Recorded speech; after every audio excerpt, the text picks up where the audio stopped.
Hello दोस्तों, कैसे हो सब। दोस्तों इस वीडियो में हम डिस्कस करेंगे नॉट फॉर प्रॉफिट ऑर्गेनाइजेशन की अकाउंटिंग के बारे में। तो आइए दोस्तों वीडियो को स्टार्ट करते हैं।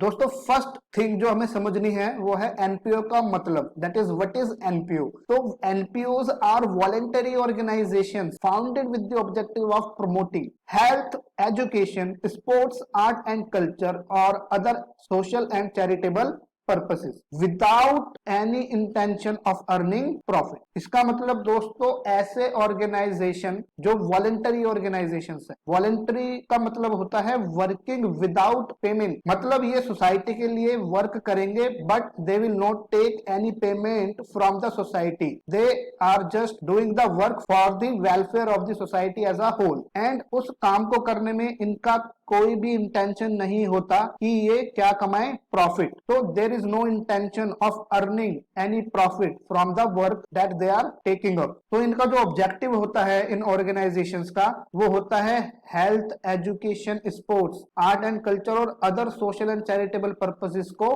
प्रमोट करना। जैसे कि दोस्तों हमारी सोसाइटीज में कई हेल्थ इश्यूज, कई एजुकेशन इश्यूज हैं कि कई गरीब लोग एजुकेशन नहीं ले पाते, हेल्थ सर्विसेज को अवेल नहीं कर पाते because they are very expensive. इसी तरीके से स्पोर्ट्स को प्रमोट करना, अपनी कंट्री के आर्ट और कल्चर को प्रमोट करना, अदर सोशल पर्पसेस, जैसे कि कई होमलेस पीपल हैं हमारी कंट्री में जिनके पास नाइट शेल्टर नहीं होती, वो रातों को बाहर सोते हैं, तो उनको नाइट शेल्टर प्रोवाइड करना।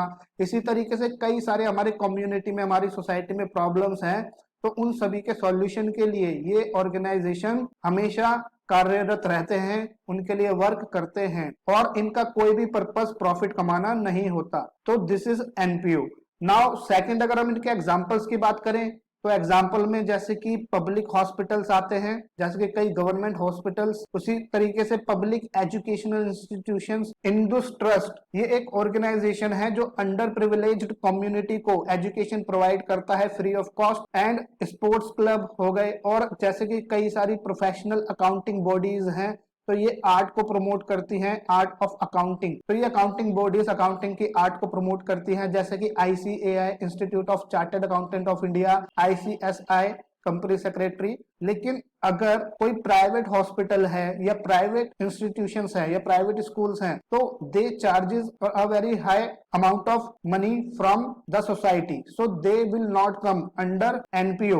ओके, एक केस स्टडी से आपको ये बात क्लियर हो जाएगी। मान लीजिए दो न्यूली क्वालिफाइड डॉक्टर्स हैं जो अभी अभी नए डॉक्टर बने हैं, और ये आपस में एक पार्टनरशिप फर्म बनाकर क्या करते हैं, अपनी एक प्राइवेट क्लिनिक ओपन करते हैं और ये अपने पेशेंट से 500 रुपीज पर विजिट चार्ज करते हैं। लेकिन अगर इनके पास कोई गरीब पेशेंट आता है जो कि इनकी फीस को अफोर्ड नहीं कर सकता, तो उनसे ये क्या करते हैं, फ्री ऑफ कॉस्ट उनको कंसल्टेंसी प्रोवाइड करते हैं। तो आपको बताना है कि ये जो क्लिनिक सेटअप की गई है इन दोनों डॉक्टर्स के द्वारा, क्या ये एनपीओ का एग्जाम्पल है? तो आंसर होगा नो। वाई? क्योंकि इन्होंने एक प्राइवेट क्लिनिक खोली है और इनका पर्पस क्या है, एक पार्टनरशिप बनाकर जो भी प्रॉफिट होगा उसको इक्वली शेयर करने का। सो इनका पर्पस प्रॉफिट अर्न करने का है इस क्लिनिक को ओपन करके। That is why this is not an example of NPO.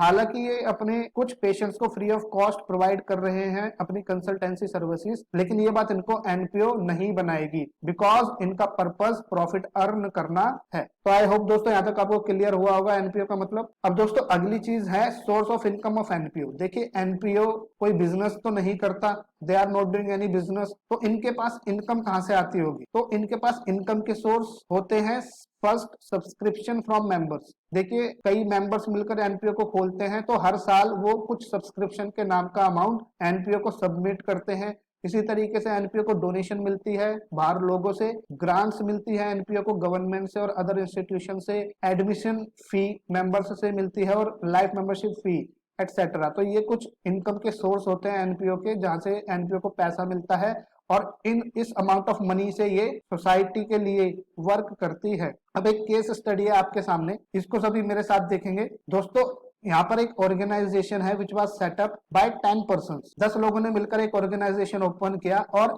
ये ऑर्गेनाइजेशन क्या करता है, नाइट शेल्टर्स प्रोवाइड करता है होमलेस पीपल को, ईच डोनेटिंग 10 लाख रुपीज। तो 10 लोगों ने मिलकर हर पर्सन 10 लाख रुपीज डोनेट कर रहा है, तो टोटल 1 करोड़ रुपीज ऑर्गेनाइजेशन के पास आ गए हैं और इस पैसे से यह क्या करेंगे, नाइट शेल्टर्स प्रोवाइड करेंगे होमलेस पीपल को। अब response to the project was extremely good and many people wanted to avail the facility and there was need for funds. अब 1 करोड़ रुपए इनके पास थे, लेकिन इनका प्रोजेक्ट लोगों को इतना पसंद आया है कि जितने भी होमलेस पीपल है वो सभी इस फैसिलिटी को अवेल करना चाहते हैं और अब इस ऑर्गेनाइजेशन को और फंड्स की जरूरत है। आगे देखते हैं अब हुआ क्या, एक कंपनी ने अप्रोच किया इन ट्रस्टीज को, इन 10 पीपल्स को जिन्होंने ये ऑर्गेनाइजेशन ओपन किया था। ये एनपीओ के पास आए नाइट शेल्टर के लिए जिसको ओपन किया गया है और इस कंपनी ने 50 लाख रुपीज इनको डोनेट कर दिए अपनी सीएसआर पॉलिसी के अंडर, और उसके साथ साथ इन्होंने एक इंटरेस्ट फ्री लोन भी दिया है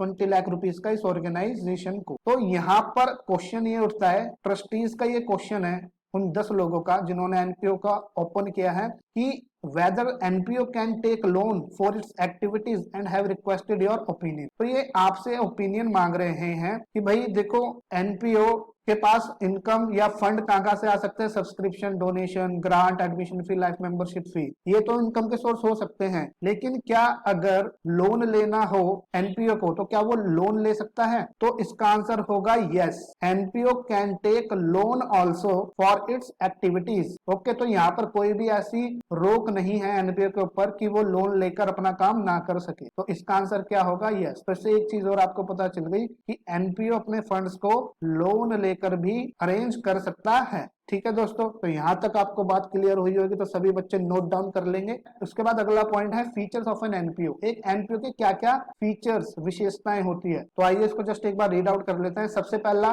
profit is not the objective. इसके बाद अगला feature, service motive, that is they work for the benefit of the society as a whole. Third, separate legal entity promoted by individual. NPO की अपनी खुद की एक separate individual legal entity, legal identity होती है and it is set up as charitable society और trust. NPO को as a charitable society और ट्रस्ट के नाम से सेटअप किया जाता है, इसी वजह से इसकी एक इंडिविजुअल सेपरेट लीगल एंटिटी होती है। और जो एनपीओ सरप्लस कमाता है ड्यूरिंग द ईयर, जो भी सरप्लस होता है एनपीओ का, उसे इसके मेंबर्स में डिस्ट्रीब्यूट नहीं किया जाता। जैसे कि प्रॉफिट ऑर्गेनाइजेशन में तो प्रॉफिट उसके ओनर में डिस्ट्रीब्यूट हो जाता है, but in case of NPO जो भी सरप्लस होगा एनपीओ का उसे उसके मेंबर्स में डिस्ट्रीब्यूट नहीं किया जाता। इसके बाद unique names connoting their working.